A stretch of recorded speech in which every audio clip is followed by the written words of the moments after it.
Hello guys, welcome to my YouTube channel. I am Himanshu Sharma and we are going to dive into the topic how to save tax part 1.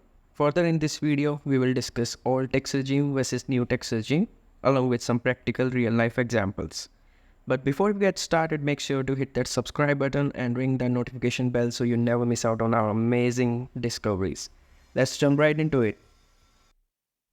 Our video will be divided into 6 sections. First, I will be discussing basic terms, then brief introduction of different tax regime, later new tax regime and old tax regime and their key examples. Further, I will move with different investment option under old tax regime. Finally, I will give you guys practical example of person's salary with respect to both tax regime.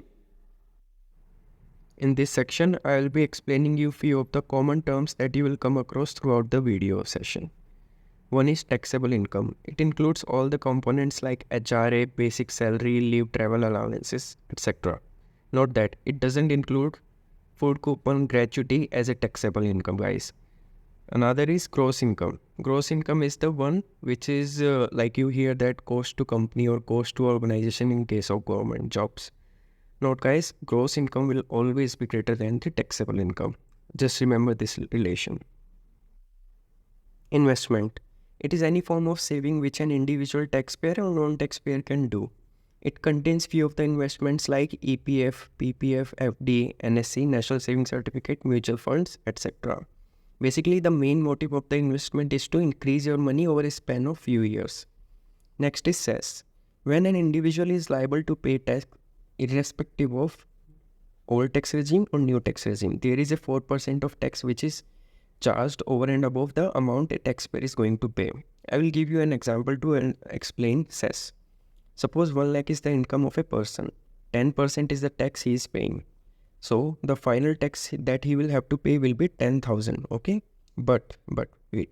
4% of Cess will also be charged over this 10,000 amount. Okay. So 4% of 10,000 is 400. So final tax that this person will have to pay will be 10,400. Basically, this is the Cess. Final is the standard deduction. This is the 50,000 exemption which is given in both the tax regime, which is old tax regime and new tax regime. In the slide, you can see that we have two types of tax regime in India. One is old tax regime, second is new tax regime. In the table, you can see that both these tax regimes offer different tax rates based on individuals' taxable income. Basic difference between both of these tax regime is that old tax regime allows savings, investments, whereas goal of new tax regime is to let individuals save tax by minimizing the tax rates, as there is not much exemption given in terms of investments. One key point to note that here we don't have any good or bad type. Both these types have their own importance based on individuals' income. Moving further, old tax regime has been there since the day all taxation part started in India, whereas new tax regime was introduced in the budget 2020. Further amendments were made in the new tax regime in the year 2023. And the most wonderful change that was brought under the 2023 amendment was, if someone has an income till 7 lakhs, they will not have to pay any tax, guys. Earlier, that limit was set to 5 lakhs rupees. We will discuss them in detail in the next slides. Under new tax regime, there is a standard deduction of rupees 50,000 is given. Suppose your taxable income is initially 7 lakhs.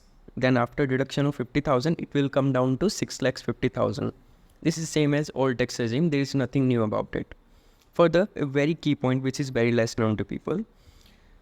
We can claim deduction under the section 80CCD. It is related to National Pension Scheme. I will give you an example about this. Suppose your employer is paying 20,000 per annum in your pension account. So while filling the income tax return, you can claim this 20,000 only. You can further bring down your taxable income from 6 lakhs 50,000 to 6 lakhs 30,000. So whatever tax will be made, it will be made on that 6 lakh 30,000 only. Another key point to consider before choosing new tax regime is that here deductions will not be allowed. Deductions like leave travel allowance, house rent allowance, public provident fund, employee provident fund, fixed rate, NSC, National Savings Schemes, medical related deductions, etc. In the bottom, you will find out the total income and the tax rates against that. I will explain you that with an example in the next slide. Here we shall be taking the example of a person who is having the total income of 10 lakhs rupees. For the income 0 to 3 lakhs, the total tax rate will be 0. You can see that in bottom. For the income 3 to 6 lakhs, the tax rate will be 5%. 10% of 3 lakhs will be 30,000. So 5% will be 15,000. In the second point, tax on the income 6 to 9 lakhs. For the 6 to 9 lakhs, we have the 10% tax rate, right? So 10% of 3 lakhs will be 30,000. In the third point, tax on the income 9 to 10 lakhs of income. So here, as per the table, we have 15% tax rate. So 15% of 1 lakh will be 15,000. If you add all these 3 points, the total tax will come out to be 60,000. So this person will have to pay 60,000 of tax. Simple? No.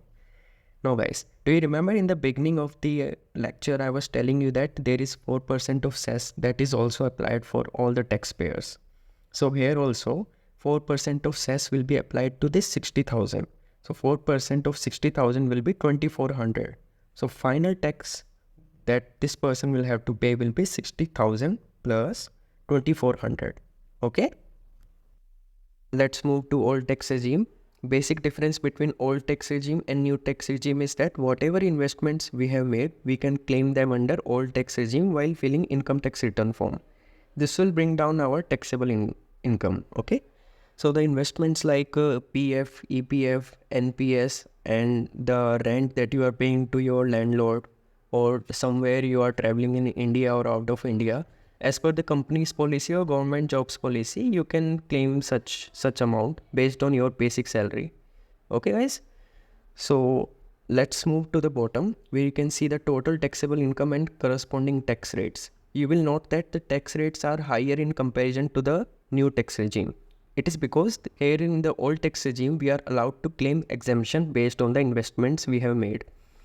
Now we'll share with you one important point which I'm sure most of you might be unaware. Okay, let's move to the next slide.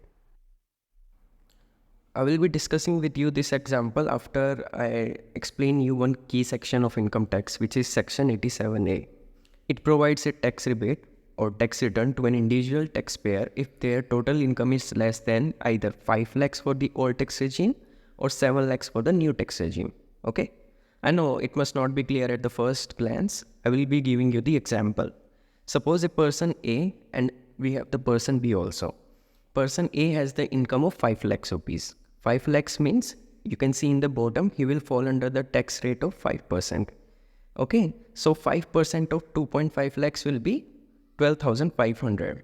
So person A will be paying the tax of 12,500, which is very straightforward. Okay. Now take the example of person B, who is having the total income of 4,99,999 rupees, just 1 rupees below the 5 lakhs amount. So again, he falls under the tax rate of 5%.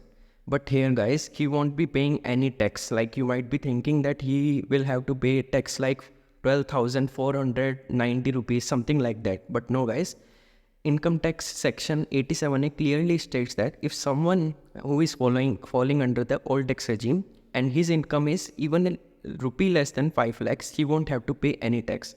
So in our example, person B will not have to pay any tax, right? Amazing guys. So similarly, if someone is choosing new tax regime, this limit exceeds by 2 lakhs. So he will, if someone's having the income of 7 lakhs, in that case also he won't be paying any tax guys. So just remember this key point guys. Key takeaway from this slide is that always try to bring your taxable income less than 5 lakhs rupees to pay zero tax. You can achieve that by investing your money in all these investment schemes. Atal Pension Yojana, medical insurance premium, this comes under the section 80D, NPS, okay? And there is also section 80C, which allows us for the maximum exemption up to 1.5 lakhs rupees. So section 80C includes PPF, EPF, and FD, mutual fund, etc. I may be discussing them in a separate video because it will take some time for me to discuss all of them. Further, I would like to discuss the NPS also in just a couple of lines, because NPS allows us to have the maximum exemption of up till 2 lakhs of rupees guys. How you can achieve that? It has 2 separate sections. In one section, it allows us to have the maximum exemption up till 1.5 lakhs. It comes under the section 80CCD1. and the second extra 50,000 that you can claim under the section 80 1B. Okay, I will be giving you the separate video for this because it is really important if you want to bring your taxable income less. Further, medical insurance, as I have already discussed, 80D section up till 25,000 or 50,000. It really depends on your age also, whether you are senior citizen or you are just you just have the age less than 60. Let's move to our final slide.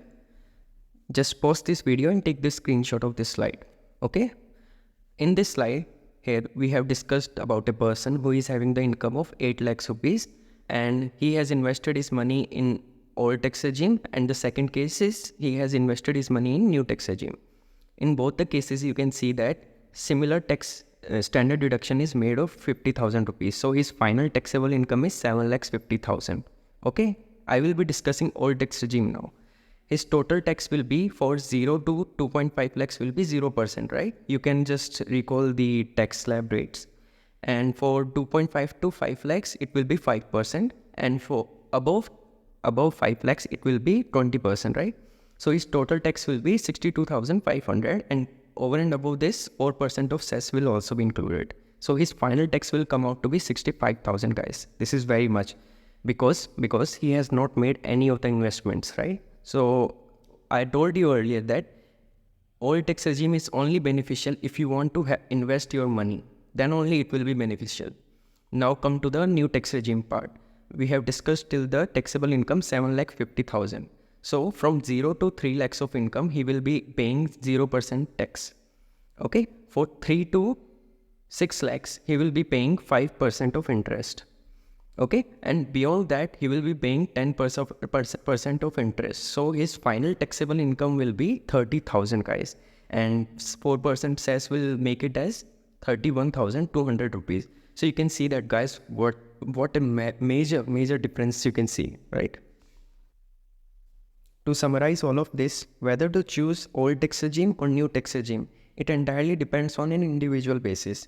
We can see that if person wants to make an investment, then he should choose old tax regime because it will provide the best results for him. And if you don't want to make any investment, then you can blindly choose new tax regime. Okay. That's all, guys. I hope you have really liked my video.